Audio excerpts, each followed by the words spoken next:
First, we're going to look at some of Mandani's economic policy in the fast and free buses. In a socialist world, the buses can be free. But in New York reality, buses ain't gonna be fast. This is not Los Angeles, that they have Metro Rapid that travels the route from Montebello to Santa Monica. The roads are long, not winding like New York roads, and Los Angeles drivers obey traffic lights, unlike in New York. We can be honest, New Yorkers don't observe traffic lights, whether it's pedestrian or motorist. So now we will hear from Mr. Mandani, the new mayor-elect, from his own YouTube channel, what he said about free public transportation. 50 cents. But since 1997, the ferry's been free, and New Yorkers have come to know it as a dependable means of transit. And it's the best way to see the Statue of Liberty.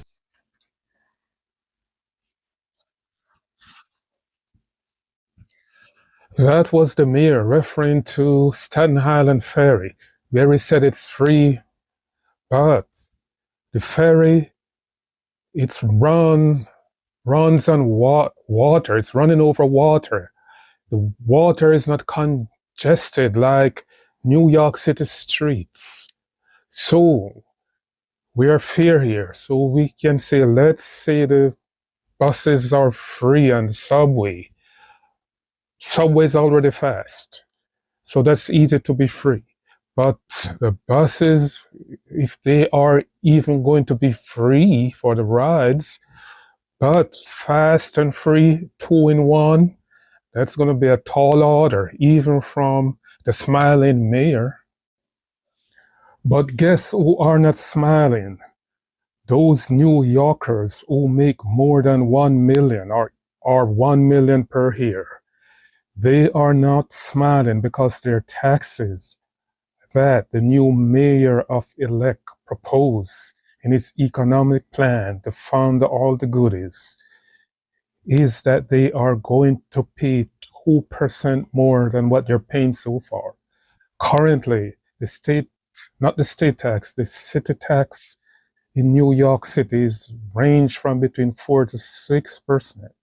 So a 2% raise will be for some 50% raise all at once. Imagine if you were going to buy something and then the price jumps by 50% at once.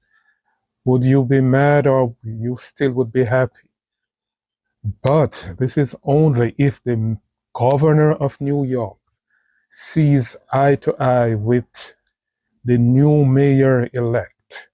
If she doesn't see eye to eye and approve that raise, the people who make $1 million or more, they won't have to flee to Florida or seek refugees or being refugees somewhere else in the country. They can stay put in New York City for now. But where did this split between Mamdani and the millionaire, or to extend the billionaire, start from? Is it because of his socialist fundamental belief, or there was something happening before? Let's hop over to his YouTube channel to check it out. Who oppose that vision? Billionaires have poured millions of dollars into this race because they say that we pose an existential threat.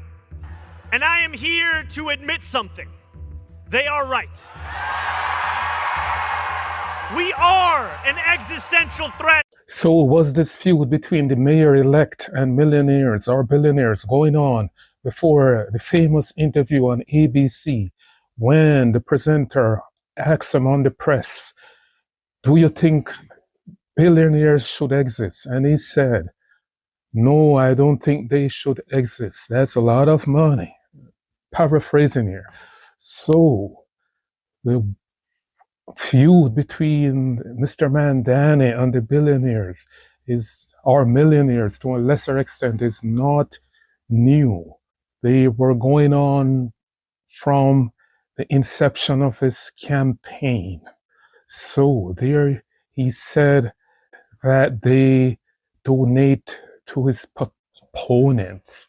So there is something going on there from a long time. Plus, he already has this socialist fundamental belief that they don't particularly like millionaires or billionaires.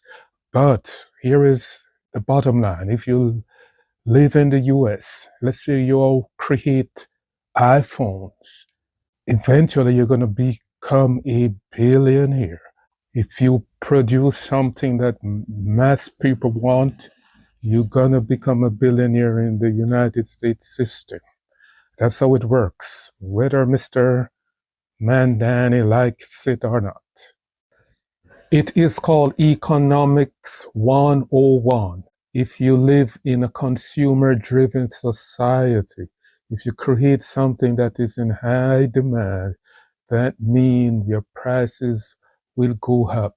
If you have great goods and you provide goods and service, that's what goods and services is about.